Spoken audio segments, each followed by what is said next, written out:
Bueno, ¿cómo establece un gobierno su política de transportes y comunicaciones? El gobierno deberá diseñar alternativas calculando los costos, beneficios producidos por soluciones diferentes en las que se combinan autopistas libres de peaje, redes de ferrocarriles, transportes aéreos, etc.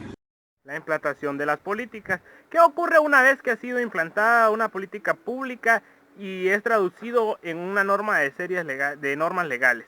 La implantación o implementación, como usualmente es traducida directamente del inglés, una política puede ser presentada de una operación rutinaria y sin demasiado interés.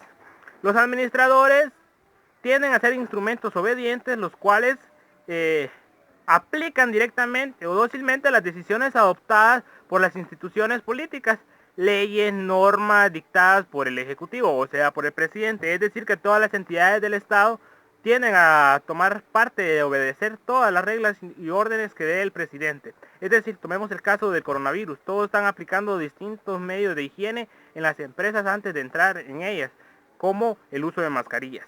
También tomemos que las políticas aparentemente son bien diseñadas y adoptadas con apoyos mayoritarios. No obtienen a tener un buen resultado previsto, es decir, no se sabe si va a funcionar o no. En esto se juega el éxito o el fracaso de ella. En el grado de cumplimiento, los objetivos de una política influyen factores relacionados como la fase de aplicación. En la fase de aplicación pueden haber distintos factores que dificulten, como la falta de recursos, las dificultades de coordinación, las variables ambientales. ¿Por qué? ¿Por qué todo esto? Porque podemos pensar que las aplicamos y no sabemos si llegarán a funcionar. En primer lugar, muchas políticas pueden ser aprobadas sin provisión de recursos. En segundo lugar, una política puede haber sido diseñada sin prestar atención a los diferentes operadores o quienes van a ejercerla, la intervención de la implantación a tipo de relaciones que tienen entre sí, cómo se van a interactuar entre sí estas políticas. También en el proceso de elaboración y aplicación una política puede no ser vista únicamente por una persona o puede tener un solo criterio. En esta pueden variar muchos factores. La evaluación y la sucesión de las políticas. El debate político es una gran medida, una permanente evaluación de los resultados de las diferentes políticas públicas. ¿Se han modificado? Sí lo han hecho. No es una práctica corriente someter a una evaluación sistemática y bien documentada a las diferentes políticas públicas. Solo algunos países obligan a revisiones periódicas de las políticas y reservan un fondo destinado para ello. Uno de los problemas adicionales es determinar quién corresponde para poder evaluar.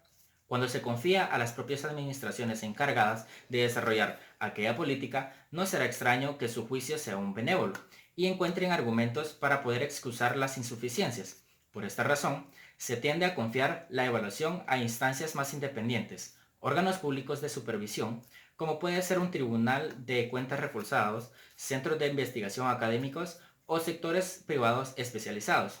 Sin embargo, sea quien sea el autor de la evaluación y por refinadas que sean las técnicas del análisis, es muy probable que su veredicto sea muy discutido, por el gobierno si es muy crítico y por la oposición si es muy benévolo. A diferencia de muchos productos, la inmensa mayoría de las políticas públicas y de las decisiones que integran no exhiben una fecha de caducidad. Por tanto, la decisión sobre su continuidad y su reforma o su liquidación está ligada a una cierta evaluación más o menos sistemáticas de sus resultados. Los actores del proceso, líneas, triángulos, redes. A continuación vamos a hablar de 3 esquemas para este procedimiento. El primer esquema respondería a una visión muy lineal y simple del proceso que ya hemos visto anteriormente. Grupos de interés y partidos canalizarían demandas, delimitarían cuestiones, las incorporarían a la agencia política y trasladarían a las instituciones representativas. Una segunda propuesta identifica 3 actores colectivos principales, que forman un triángulo de hierro y controlan a la producción y la aplicación de políticas. Estos 3 actores son respectivamente el grupo o grupos de interés más directamente afectados por la problemática que se trata de regular. El tercer modelo adopta la figura de red o trama de actores. Las principales diferencias con modelos anteriores son 2: un número más amplio de actores y la existencia de relaciones multilaterales entre ellos. La política en las políticas sí influyen, tanto en los partidos políticos como en la misma política pública. Se tienen que ver entre sí, no tienen nada que ver entre leyes o algo así que tengan que ver un compromiso real, pero sí influyen.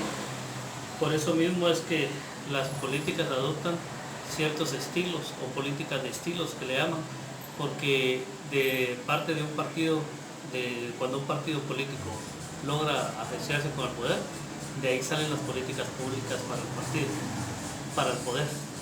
También tenemos los 4 estilos: son anticipativo, consensuado, que eso es políticas radicales; retroactivo, consensuado, implica consultas previo a actores principales; anticipativo, impositivo, planificación y tiene muchos impulsos con otros entes.